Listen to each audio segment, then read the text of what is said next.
What's crackin', my crackers? Future Bald Guy here. And I think it's time we do a little sequel to our last video with the healers. We're gonna move on to the tanks. Now, this list is a lot more cut and dry than the other one because about half the tanks are viable and half the tanks are, well, half the tanks are Roadhog. Pretty much. They're not very good. That being said, though, let's get into the list.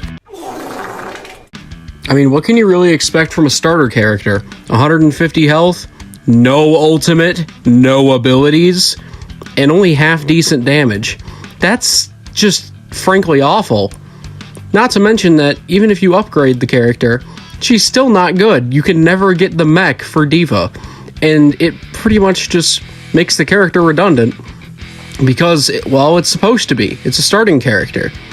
Regardless, I'm putting Diva in her own tier because of how bad she is. Absolute garbage. That is one big pile of shit.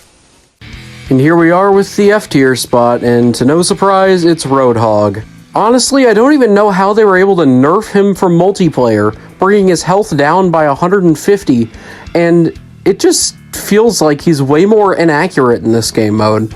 Like they made the scattergun spread like 400% more. Because you'll miss like 80% of your pellets and barely do any damage with each shot. Sure, you get 12 per magazine, but like, is that really that much of a buff? Because before I could actually kill something, I'd rather be able to do that than just have extra mag capacity. Not to mention the ultimate does poor damage without damage upgrades, and overall is just good as a get the heck away from me kind of thing. So like, sure, the best thing about him is his ability to heal himself, but overall, that damage is the reason that he's going to end up here. Absolutely just not a good character, man. I mean, it's alright, like... And now we're finally onto a spot in the list where the character is usable. And C tier is going to be Wrecking Ball, and it's for a few reasons.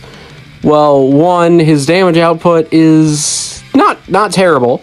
Like, it's decent. And his health pool is actually pretty good. And with the shield ability, it can really help you against the fire pits on the dog rounds. However, besides that, there isn't really much going for him.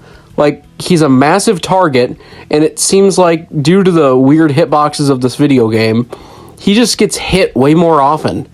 Like, the Tor will be 3 feet away from you and still, like, snipe you with the hammer. It's really kind of insane.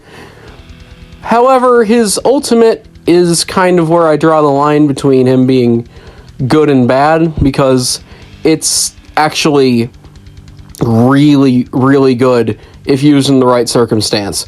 Because the mines are a complete area denial to any kind of torb around you.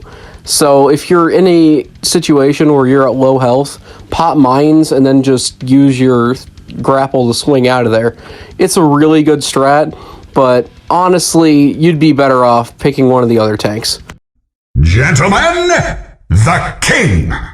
Here we are with my absolute favorite tank to play in this game mode. This is Doomfist. Now, the reason that he's my favorite is A, high mobility, because I love playing high mobility characters and classes in video games. B, basically his parry gives you a massive damage reduction if you're in deep trouble. And C, his abilities just straight up knock them back, so it's always a get out of jail free card. Every single time an enemy just gets close to you, you can just bop them. Like, it's amazing. Not to mention the ultimate protects you from all damage and heals you a little bit, and drops you down on the enemy to kill a bunch of them in an area of effect. It is really good, especially once you upgrade his damage.